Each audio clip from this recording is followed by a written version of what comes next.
Happy Hump Day out there on this Wednesday, April 2nd. I hope your day is going well. We're under a wind advisory today issued by the National Weather Service, and thunderstorms are possible in the afternoon. Look for a warmer day with a high near 88. We'll have details coming up in weather. In local news today, the Alabama Sheriff's Association is proud to announce that Sheriff Lindy Meter was sworn in Tuesday as the Sheriff of Calhoun County. Sheriff Meter will serve until the governor makes an appointment to fill the unexpired term of Sheriff Matthew Wade, who retired on March 31st. Sheriff Meter has served in many capacities in her 30 years with the Calhoun County Sheriff's Office. As a deputy in the patrol unit, as the first female captain in the Law Enforcement Division, as the first female commander of the SWAT team, and the first female chief deputy, and now as the first female sheriff of Calhoun County. The Piedmont City Council met Tuesday night to discuss several issues facing the city.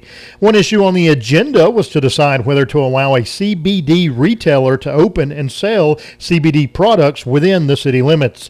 Police Chief Nathan Johnson, who originally brought the issue to the council's attention, was asked by the council to give them more information. Chief Johnson pointed out that the city currently had no ordinance either allowing retail CBD sales or not, and on the recommendation of the ABC board, the council needed to decide which course of action to take. Johnson went on to say if the council voted to ban CBD sales, then a letter would be prepared and taken to businesses who may currently carry those products, informing them they had a certain time to remove those products from their store. If those products are not removed by the deadline, then there would be repercussions in the business. Councilmember Fazell asked if this would affect the drugstores that sold therapeutic cream which contained CBD. Chief Johnson informed him, based on the model they were proposing to use, it would not. Those products could still be purchased from the drugstore, even though some may require a prescription. Councilmember Fazell commented that he had reviewed the proposal and was in favor of it. He made the motion to ban CBD products sold by retailers. The motion was seconded by Councilmember Richard Williams. A roll call vote was taken. Councilmembers Lawrence, Williams, Fazell, Ivy, and Kaiser all voted no to allowing retail sales of CBD products. Councilmembers Pope and South were not in attendance. As the month of April begins, it is a great time to make sure your emergency weather supplies kit is updated with fresh supplies. There may be a few items you need to add that you didn't previously think of. According to a press release, Governor Ivey has had this to say about being prepared weather-wise. Alabama is no stranger to the unpredictable and sometimes harmful effects of Mother Nature. While we cannot stop a hurricane, tornado, or flash flood, we can take steps to lessen their impact on our lives and better protect ourselves and our loved ones. As stated in the press release, the AEMA and FEMA have recommended these items for basic emergency go kits: water and non-perishable food to last for several days, a first aid kit, sleeping bag or warm blanket for each person, a cell phone with weather and news apps as well as extra cell phone battery or charger, battery-powered or hand-crank radio capable of receiving NOAA weather radio alerts as well as local news broadcast, a flashlight with extra batteries, prescription medications, and glasses. If you'd like more information on how to prepare for dangerous weather conditions or natural disasters, visit ready.gov or ema.alabama.gov. An Ameche, Georgia woman was arrested in relation to setting fires that spread resources thin recently during an outbreak of wildfires on March 23rd. Angeli Brianna Sutton, 22 of Ameche, has been arrested in that case and was booked into the Floyd County Jail on charges of 3 felony counts of first-degree arson and single counts of destroying or damaging any material or device used in the detection or suppression of wildfires and reckless conduct. She apparently had gotten angry with her family, and she started a blaze that had placed homes in danger and did damage to one home and destroyed a shed. When authorities arrived at the scene of the fire, Sutton was present and covered in ash. She admitted to starting the fire using a lighter and pine straw. She was taken to an area hospital for evaluation on the day of the fire, but was not arrested until Tuesday morning for the crime. The name may sound familiar to listeners of WEIS Radio News. She is the same person who was arrested for being responsible for an accident that killed 19-year-old Alexis Howell back in March of 2021. You can see more on this story in our area news on weisradio.com. In area arrest reports for today, Lori Pisano, 37, of Cedar Bluff, was arrested by the Cherokee County Sheriff's Office on a probation revocation. Tony McMurray, 58, of Piedmont, was arrested by the Cherokee County Sheriff's Office on charges of domestic violence in the second, unlawful possession of a controlled substance, and unlawful possession of drug paraphernalia. Wanda Chipman, 53, of Cedar Bluff, was arrested by the Cherokee County Sheriff's Office on a court's order.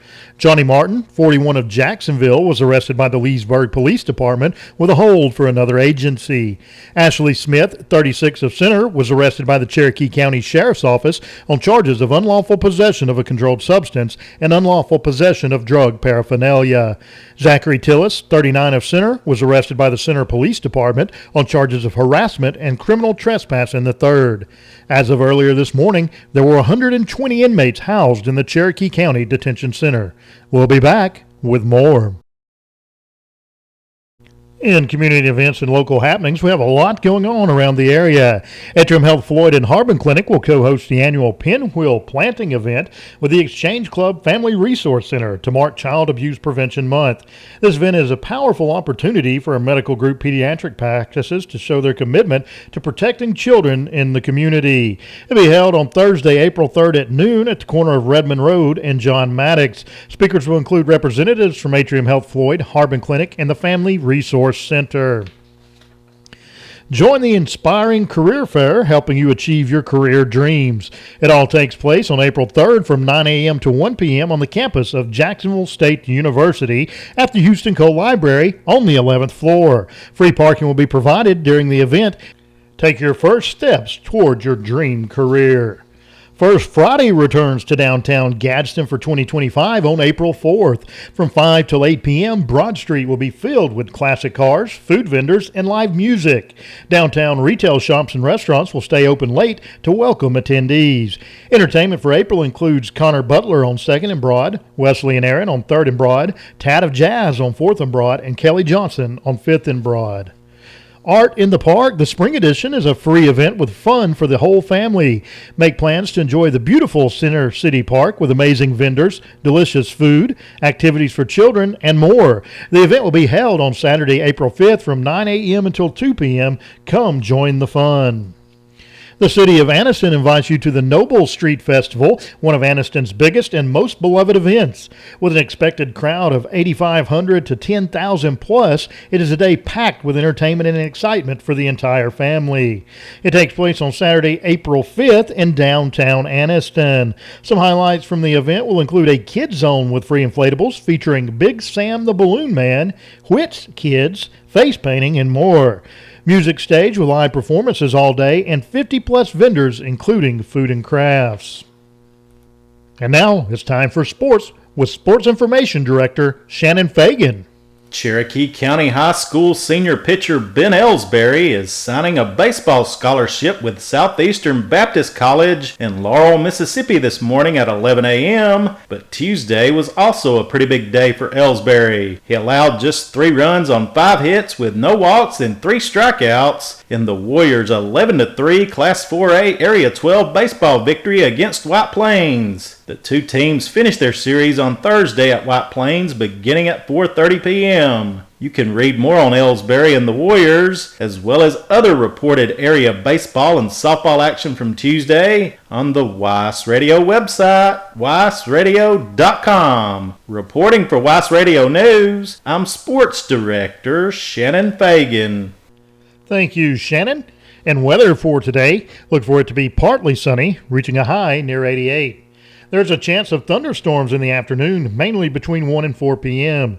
Expect winds today, starting out east at 5 to 10 miles per hour, becoming south and stronger later in the day. There is a wind advisory in effect issued by the National Weather Service out of Birmingham for the entire listening area. Look for south winds of 15 to 25 miles per hour, with gusts as high as 40 miles per hour at times. The advisory lasts from 10 a.m. today until 1 a.m. on Thursday morning. Remember, the gusty winds can blow around unsecured objects and could cause some trees to fall and possibly some power outages. Driving in high winds can be difficult, especially for those operating high-profile type vehicles.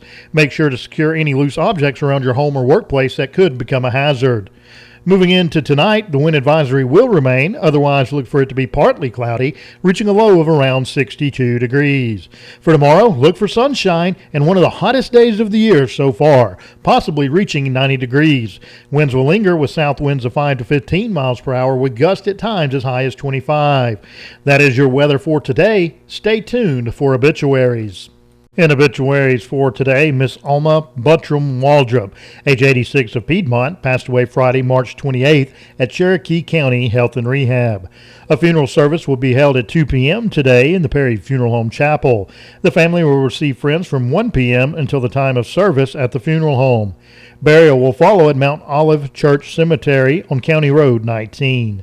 Miss Waldrop is survived by her sons Rodney Slayton and Denise, Guy Mitchell Slayton and Margie, and Ben Moats and Jan, daughter Dimples Knipe and Shorty, sisters Pat Maddox and Kenneth, a host of grandchildren, great-grandchildren, and great-great-grandchildren. Perry Funeral Home is in charge of arrangements.